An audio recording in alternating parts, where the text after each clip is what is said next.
If, God forbid, we have 6 more years of Trump, what does that mean for America? Check it out. Ding the bell. Leave your comments. And please subscribe to our channel. Let your friends know about us, too. Donald Trump's prospects in 2020. And I share this with you not to bum you out, but by way of hopefully waking you up. Stephen Ratner, worked as a counselor to the Treasury Secretary in the Obama administration. He's a Democrat, and he's an economist or a Wall Street guy or whatever. I don't know his whole history. He comes on Morning Joe from time to time with charts and graphs. Hey, look at this. And seems to be relatively non-ideological. And so he's talking about this fellow, Ray Fair, who is a professor at Yale. And he found, and quoting from Steve Ratner's piece in the New York Times on the 27th, on yesterday, he said that the growth rates of GDP, gross domestic product, and inflation have been the 2 most important economic predictors, along with incumbency, about whether somebody gets elected president. In other words, if somebody's already president, they're much more likely to get reelected than not, number one. Now, incumbency didn't help Jimmy Carter. Incumbency didn't help George Herbert Walker Bush. But most presidents, of the 20th century, and incumbency didn't help Lyndon Johnson, although he didn't run, right? Because he was not successful in ending the war, so the Vietnam War just killed his political career. But incumbency has been a big deal. But if you set aside incumbency, or add to incumbency, these 2 big things: is inflation high, and is the economy, and is unemployment low, right? And or is unemployment high or low, right? Whichever it may be. And what Ratner points out is that when inflation is low and unemployment is low, and an incumbent president is standing for re-election, that incumbent president is almost always reelected. Period, full stop. And he says, using this model that was developed by this Yale professor, Ray Fair, it predicted that President Obama would win 53.1% of the vote. His actual share, 53.7%. The guess that they made, that was 2008. In 2012, the guess that he made was that Obama was going to get 51.8%, and he was off by only 0.2%. So, this guy's numbers have really worked. And according to this model, Donald Trump gets reelected, assuming that the economy holds together for the next year and a half. He says since 1952, only one man has become president following 8 years of the president of the same party. So, after that, so in 2024, you could expect it to change. But in 2020, incumbency will be a tailwind for Trump. He said in his present state, the economy will also be helpful to the president. All told, Trump's vote share would ordinarily, given this economy right now, be as high as 56%.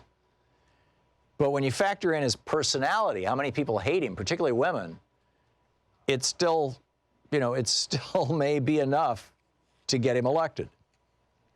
All the more reason for us to, get seriously, genuinely, actually involved in this stuff.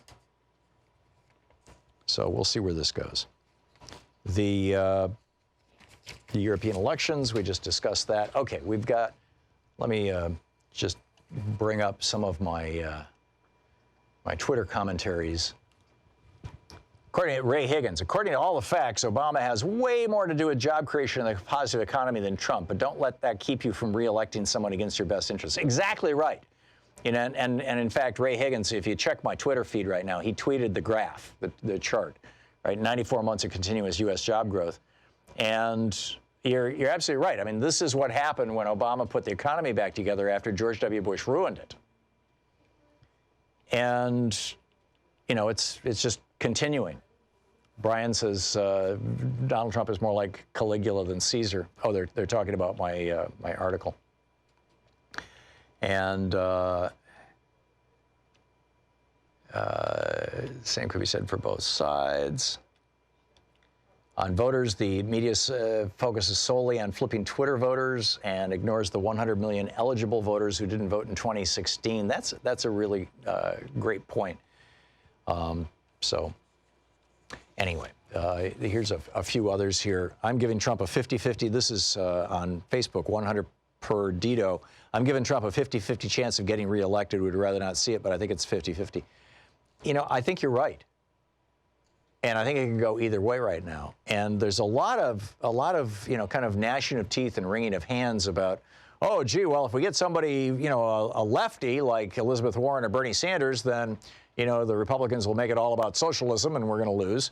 And if you get Joe Biden in, or somebody, you know, or Amy Klobuchar, or somebody who is, quote, a centrist and, you know, taking corporate money and all that kind of stuff, then you're going to, you know, lose, particularly if, in fact, this is the piece I wrote over the weekend, if they're binding themselves to Bill Clinton and Barack Obama's free trade agenda, they're going to continue to lose working class people, you know, right across the board.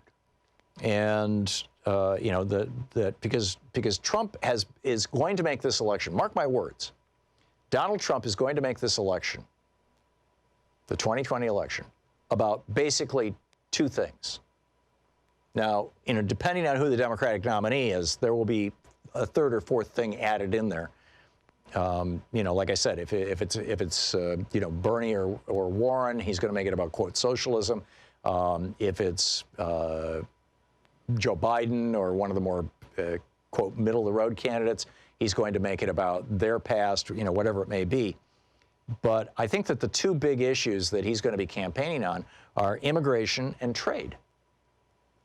And in both cases, he's taking arguments that were made by Democrats, right? Democrats back in the 1980s were horrified when Ronald Reagan stopped enforcing the law against hiring people who are not documented, who don't either have a green card or are citizens in the United States. And you know, every other country in the world, or every other developed country in the world, and I can tell you this from personal experience, if you want to work in that country and you're not a citizen, you have to get a work permit, the equivalent of a green card. I had to do that when I lived in Germany. I had to do that when I worked in Australia. You have to get the permission of the government. And in Australia, it was just to give a speech or a series of speeches. I spent 2 weeks traveling around Australia. This was back in the late 90s, speaking on attention deficit disorder. And before that, I had done a similar tour talking about my book, Last Hours of Ancient Sunlight, speaking about the environment. And because I was being paid by some of the groups that were bringing me in to speak, and it wasn't, you know, some big fortune or anything. I mean, it was basically, it covered the cost of the trip. But still, there was money involved. And so, therefore, I had to get a work permit in Australia. And it took a couple of months to apply for it and let the government know what I was going to do and all this kind of stuff. So that's how it was in the United States prior to 1986. And then in '86, after Reagan's immigration reform was passed, and it was a reasonably good bipartisan effort, by the way, that gave citizenship to 5 million people who had been in the country for more than a decade. After that was passed, Reagan basically decided, as part of his effort to destroy American unions, that he was going to stop enforcing these laws against American corporations hiring people who are not citizens. And so he did. He just stopped enforcing them, right? We're not gonna put wealthy white employers in jail anymore. And within a generation, multiple industries had gone from being heavily unionized and all U.S. citizen workers to being non-union and being filled with people who are not citizens of this country. The two that most people are real familiar with are meatpacking and construction. These industries, these used to be, you know, the bastions of good-paying, high-paying union jobs. And, you know, after Reagan stopped enforcing the laws about this kind of stuff, this is where we got. So Trump is coming along and saying the same thing. Now, keep in mind, back in the 80s when this was happening, Donald Trump was a Democrat.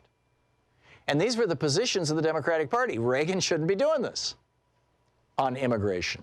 And Reagan was also negotiating NAFTA. Like I said earlier, Bill Clinton gets blamed for NAFTA, but it was Ronald Reagan negotiated NAFTA, and George H.W. Bush finished the negotiation, and the deal was done before Bill Clinton came into office. He just signed the legislation. And the Democrats, many of the Democrats, were strongly opposed to that.